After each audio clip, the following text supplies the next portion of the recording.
OC underscore Noel. Wake up, fellas. Thanks for getting us through these dark times. You're welcome. Our pleasure. Our pleasure. Put yourself in Mike Alford's shoes. You're sitting with Mike Norvell for his end-of-year performance review. We're clearly putting him on a PIP? PIP. Do we know what PIP stands for, Corey? Something with performance. Google says a performance improvement plan. Yeah. And OC Noel's corporate.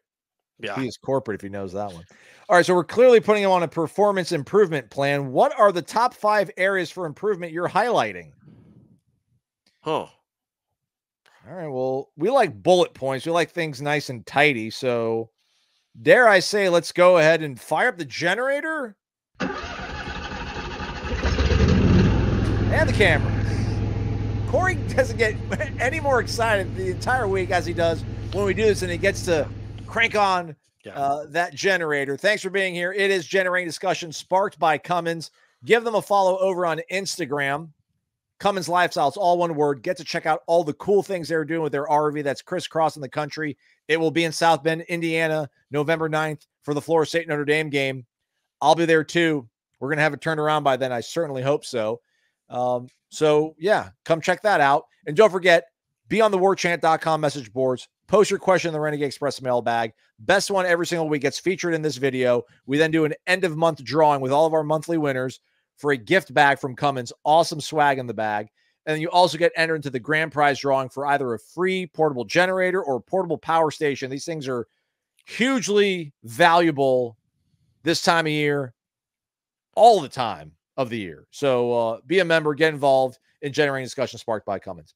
All right, Corey. So as I flash this up on the screen for us here, and I eliminated you, and actually I would never want to do that ever again in my life.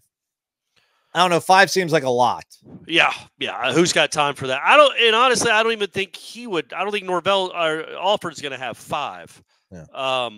But look, you absolutely ask in great detail, what are you going to do to fix the offense? Give me your bullet points on what you're going to do, step by step.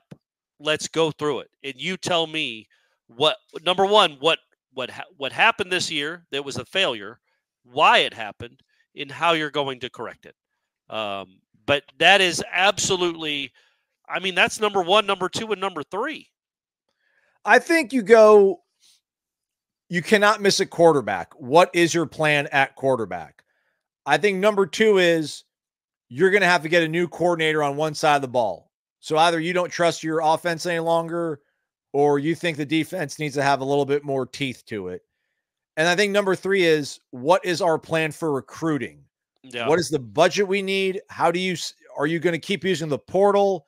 How sustainable is that? Did you just miss on guys, or is there no longer the amount of talent that's in the portal as there was in years past? I need some sort of idea of how we're going to replenish this roster and then sustain it. Those would be my 3 things. I would literally sit down with him and I'd go over the good portal guys he's had. So look, man, we can't keep saying, are you going to use the portal? He absolutely better. They got no chance next year. There's not enough talent on this roster that's underclassmen to think that they're going to have some big turnaround without hitting the portal. But I want to know, like, legitimately, okay, give me your 10 best portal guys that you've gotten since you were here.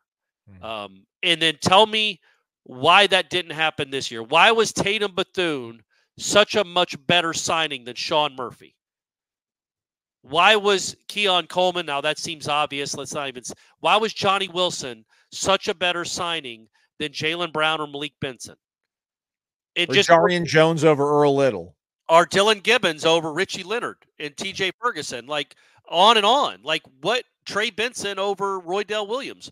What did you see in those guys? What was the evaluation process there compared to what went wrong this year? Because I know some people want to blame the general manager. It all is at Mike Norvell's feet. He okays everything. This roster is his. There's not one single player on this roster, not one, that Mike Norvell didn't give the okay to. So at the end of the day, that's all his responsibility. So yes, I would basically the improvements. I mean, there's I don't know if there's 5, but there might be 100. Like, the whole roster needs areas of improvement. So every single player almost. So that would be like, I would want to know in great detail what happened with the roster, and what, more importantly, give me the Cliff's Notes version of why it was so bad. But what are you going to do to fix it? What do you need to fix it? Are we just throwing more money and more bodies at the problem? Or do you have better people in mind? A way to evaluate that works better than clearly what you did last year? Like, on and on and on. But again, the main focus is your offense is a disaster. How did it get this way? And how are you going to fix it? What are you going to fix it? And yeah, like Aslan said, quarterback. What's the plan there? I almost want like the question to almost be framed, not so much like, what did you do to be so awesome in 2023? I want to be like, what did you do for it to be this bad so that we avoid this from ever happening? Because I don't know if you can replicate 2023 like on a consistent basis. Maybe you're hoping that we can get that every 3 or 4 years. I know that makes some people mad. Ohio State doesn't think like that. Alabama doesn't think like that. I get it, whatever. But I almost want the question to be framed like, what did we do to make this roster happen, this season happen? Because I want to make sure that never, ever happens again. I don't so much care about how you made 2023 awesome. Why did 2024 suck so bad? Yeah. We need to make sure that never happens again. Yeah, but also I would say this. I don't think it's ever out of the realm of possibility for Florida State fans to expect that their team contends for an ACC championship. That's not asking too much. I mean, they're going to, what are they going to finish? 1-7 in the conference or 2-6? Like that, I don't. And if you're contending for an ACC championship, you are kind of contending for the playoffs. So I think that's the baseline of the expectations. But yeah, I was saying more along the lines of, not explain to me why 2023 was so good, but what happened in the evaluation process from then till now, where you missed on so many guys, where you hardly missed on anyone 2 years ago. They're literally like, I don't know how many transfers they brought in. I don't know that you'd say they absolutely whiffed on anybody not named like Marcus Cushney. No offense, Marcus, but he was the only one that like, you're like, yeah, didn't really play out. Every other guy seemed to contribute, some in huge, huge ways. And in this transfer portal class, nothing. I shouldn't say nothing. Very little, especially relative to expectations of what you thought you were getting. So, yeah, I would want a roster breakdown, but more than anything, I would want. I mean, does it matter though? It's not like he's getting fired. Norvell could just say, "Hey, man, what are you gonna do? Fire me? Go ahead and fire me. I'll take the $75 million. I'll see you next year, Michael. Hey, thanks for the meeting, though, man. Thanks for the meeting. But yeah, I'll see you next year. Don't ask me my business. I don't think it'll go like that. But yeah, well, Ira talked about on that Monday Smash thing that we did, where like it's not going to be a contentious meeting that people might think it is, where like Michael Alford folds his arms, like, how are you going to fix this mess? It's going to be like, what can we do to help, Mike? Right. I mean, Mike still is going to have benefit of the doubt, equity, goodwill built up when it comes to Michael Alford. Plus, he's pot committed to this guy, so you really can't put him on the, you can't grill this guy. So like, what can we do to help? What do you need resource wise, human resource wise, financial resources, so that we can get this thing fixed? In your estimation, it's going to be a very cooperative, sort of level of conversation. But also, Alford is trying to raise money for the university, for the athletic department, and obviously for the football team. If you just stand pat after an awful season, that will have to be explained to Mike Norvell. Is we can't just stand pat. We've got to have a plan in place, and we've got to market that plan immediately to what it's going to be, to the people that matter, to the people that pay your salary, my salary, and Johnny Quarterback's salary. They all have to know and believe that this won't happen again, because this is a sunk cost. This year was just wasted money. They might as well have set it on fire. Our bet on Georgia Tech on the money line.